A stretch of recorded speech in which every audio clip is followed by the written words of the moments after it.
Lord of the Flies by William Golding. Chapter 4, Painted Faces and Long Hair, Part 2.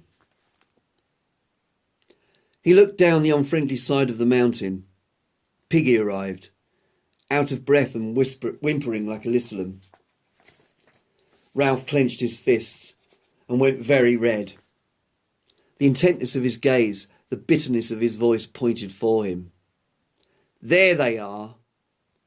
A procession had appeared, far down among the pink screes that lay near the water's edge. Some of the boys wore black caps, but otherwise they were almost naked.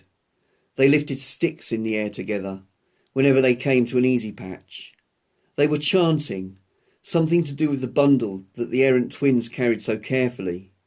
Ralph picked out Jack easily, even at that distance, tall, red-haired, and inevitably leading the procession.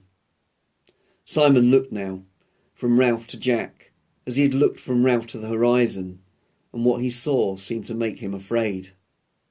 Ralph said nothing more, but waited while the procession came nearer. The chant was audible, but at that distance still wordless. Behind Jack walked the twins, carrying a great stake on their shoulders. The gutted carcass of a pig swung from the stake, swinging heavily as the twins toiled over the uneven ground. The pig's head hung down with gaping neck and seemed to search for something on the ground.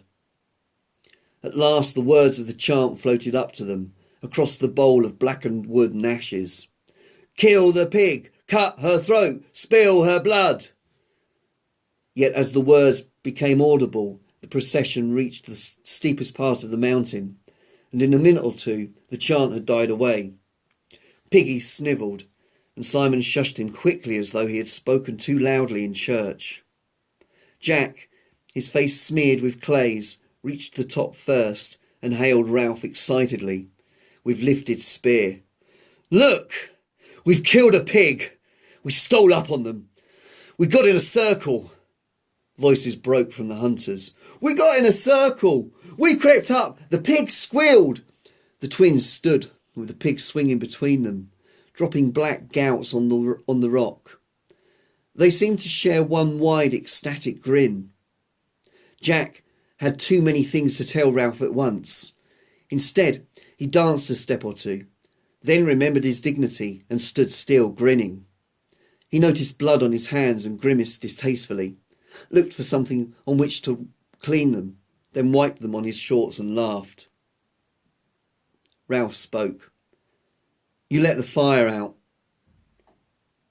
Jack checked, vaguely irritated by this irrelevance, but too happy not to let it worry him. "We can light the fire again. You should have been with us, Ralph. We had a smashing time. The twins got knocked over. We hit the pig. I fell on top. I cut the pig's throat," said Jack proudly, and yet twitched as he said it. "Can I borrow yours, Ralph, to make a nick in the hilt?" The boys chattered and danced. The twins continued to grin. "There was lashings of blood," said Jack, laughing and shuddering. "You should have seen it. We'll go hunting every day." Ralph spoke again, hoarsely. He had not moved. "You let the fire out." This repetition made Jack uneasy. He looked at the twins and then back at Ralph. "We had to have them in the hunt," he said, "or they wouldn't have been enough for a ring." He flushed, conscious of a fault. "The fire's only been out for an hour or two. We can light up again." He noticed Ralph's scarred nakedness and the sombre silence of all four of them. He sought, charitable in his happiness, to include them in the thing that had happened.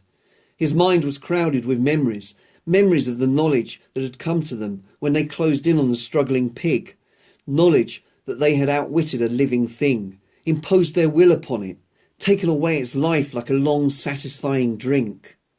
He spread his arms wide. "You should have seen the blood." The hunters were more silent now, but at this they buzzed again. Ralph flung back his hair. One arm pointed at the empty horizon. His voice was loud and savage and struck them into silence. "There was a ship." Jack, faced at once with too many awful implications, ducked away from them. He laid a hand on the pig and drew his knife. Ralph brought down his arm down, fists clenched, and his voice shook. "There was a ship out there. You said you'd keep the fire going and you let it out." He took a step towards Jack, who turned and faced him. "They might have seen us. We might have gone home." This was too bitter for Piggy, who forgot his timidity in the agony of his loss. He began to cry out shrilly, "You and your blood, Jack Merridew! You and your hunting! We might have gone home!" Ralph pushed Piggy on one side. "I was chief, and you were going to do what I said. You talk, but you can't even build huts. Then you go off hunting and let out the fire." He turned away, silent for a moment. Then his voice came again on a peak of feeling. "There was a ship!" One of the smaller hunters began to wail. The dismal truth was filtering through to everybody. Jack went very red as he hacked and pulled at the pig. "The job was too much. We needed everyone." Ralph turned. "You could have had everyone when the shelters were finished, but you had to hunt. We needed meat." Jack stood up as he said this, the bloodied knife in his hand. The two boys faced each other. There was the brilliant world of hunting, tactics, fierce exhilaration, skill. And there was the world of longing and baffled common sense. Jack transferred the knife to his left hand and smudged blood over his forehead as he pushed down the plastered hair. Piggy began again. "You didn't oughtn't have let that fire out. You said you'd keep the smoke going." This from Piggy, and the wails of agreement from some of the hunters drove Jack to violence. The bolting look came into his blue eyes. He took a step, and able at last to hit someone, stuck his fist into Piggy's stomach. Piggy sat down with a grunt. Jack stood over him. His voice was vicious with humiliation. "Well, you would you, fatty?" Ralph made a step forward, and Jack smacked Piggy's head. Piggy's glasses flew off and tinkled on the rocks. Piggy cried out in terror, "My specs!" He went crouching and feeling over the rocks, but Simon, who got there first, found them for him. Passions beat about Simon on the mountain top with awful wings.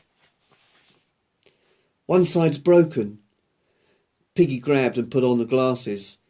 He looked malevolently at Jack. "I've got to have them specs. Now I only got one eye. Just you wait." Jack made a move towards Piggy, who scrambled away till the great rock lay between them. He thrust his head over the top and glared at Jack through his one flashing glass. "Now I only got one eye. Just you wait." Jack mimicked the whine and scrambled. "Just you wait. Yeah." Piggy and the parody were so funny that the hunters began to laugh. Jack felt encouraged. He went on scrambling and the laughter rose to a gale of hysteria. Unwillingly, Ralph felt his lips twitch. He was angry with himself for giving way. He muttered, "That was a dirty trick." Jack broke out of his gyration and stood facing Ralph. His words came in a shout. All right. He looked at Piggy, at the hunters, at Ralph. "I'm sorry. About the fire, I mean. There. He drew himself up.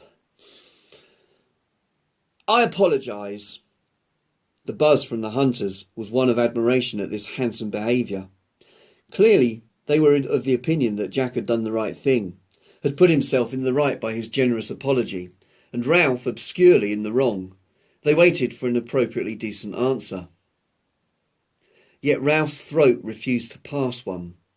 He resented, as an addition to Jack's misbehaviour, this verbal trick.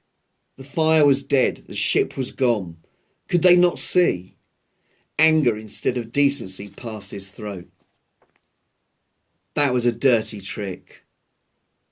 They were silent on the mountain top, while the opaque look appeared in Jack's eyes and passed away. Ralph's final word was an ungracious mutter. All right, light the fire. With some positive action behind them, a little of the tension died. Ralph said no more, did nothing, stood looking down at the ashes round his feet. Jack was loud and active. He gave orders, sang, whistled, threw remarks at the silent Ralph, remarks that did not need an answer and therefore could not invite a snub.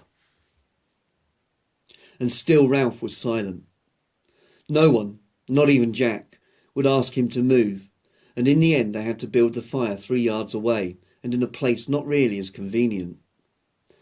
So Ralph asserted his chieftainship and could not have chosen a better way if he had thought for days. Against this weapon, so indefinable and so effective, Jack was powerless and raged without knowing why. By the time the pile was built, they were on different sides of a high barrier. When they had dealt with the fire, another crisis arose. Jack had no means of lighting it. Then, to his surprise, Ralph went to Piggy and took the glasses from him. Not even Ralph knew how a link between him and Jack had been snapped and fastened elsewhere. I'll bring 'em back. I'll come too. Piggy stood behind him, islanded in a sea of meaningless colour, while Ralph knelt and focused the glossy spot. Instantly the fire was alight. Piggy held out his hand and grabbed the glasses back. Before these fantastically attractive flowers of violet and red and yellow, unkindness melted away. They became a circle of boys round a campfire, and even Piggy and Ralph were half drawn in. Soon some of the boys were rushing down the slope for more wood, while Jack hacked the pig. They tried holding the whole carcass on a stake over the fire, but the stake burnt more quickly than the pig roasted. In the end they skewered bits of meat on branches and held them in the flames, and even then almost as much boy was roasted as meat. Ralph dribbled. He meant to refuse meat, but his past diet of fruit and nuts, with an odd crab or fish, gave him too little resistance. He accepted a piece of half-raw meat and gnawed it like a wolf. Piggy spoke, almost dribbling. I having none.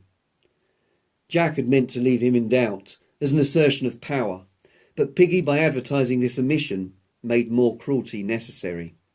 You didn't hunt. No more did Ralph, said Piggy wetly. Nor Simon, he amplified. There isn't more than a ha'porth of meat in a crab. Ralph stirred uneasily. Simon, sitting between the twins and Piggy, wiped his mouth and shoved his piece of meat over the rocks to Piggy, who grabbed it. The twins giggled, and Simon lowered his face in shame. Then Jack leapt to his feet, slashed off a great hunk of meat, and flung it down at Simon's feet. Eat, damn you! He glared at Simon. Take it! He spun on his heel, centre of a bewildered circle of boys. I got you meat! Numberless and inexpressible frustrations combined to make his rage elemental and awe-inspiring. I painted my face. I stole up. Now you eat, all of you, and I... Slowly the silence on the mountain-top deepened, till the click of the fire and the soft hiss of the roasting meat could be heard clearly. Jack looked round for understanding, but found only respect. Ralph stood among the ashes of the signal fire, his hands full of meat, saying nothing. Then at last Maurice broke the silence. He changed the subject to the only one that could bring the majority of them together. Where did you find the pig? Roger pointed down the unfriendly side. They were there, by the sea. Jack, recovering, could not bear to have his story told. He broke in quickly. We spread round. I crept on hands and knees. The spears fell out because they hadn't barbs on. The pig ran away and made an awful noise. It turned back and ran into the circle, bleeding. All the boys were talking at once, relieved and excited. We closed in. The first blow had paralysed its hindquarters, so then the circle could close in and beat and beat. I cut the pig's throat. The twins, still sharing their identical grin, jumped up and ran round each other.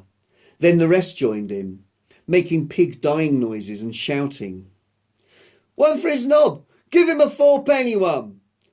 Then Maurice pretended to be the pig and ran squealing into the centre, and the hunters, circling still, pretended to beat him. As they danced, they sang, "Kill the pig! Cut her throat! Bash her in!" Ralph watched them, envious and resentful. Not till they flagged and the chant died away did he speak. "I'm calling an assembly." One by one, they halted and stood watching him. "With the conch, I'm calling a meeting, even if we have to go on into the dark, down on the platforms, when I blow it.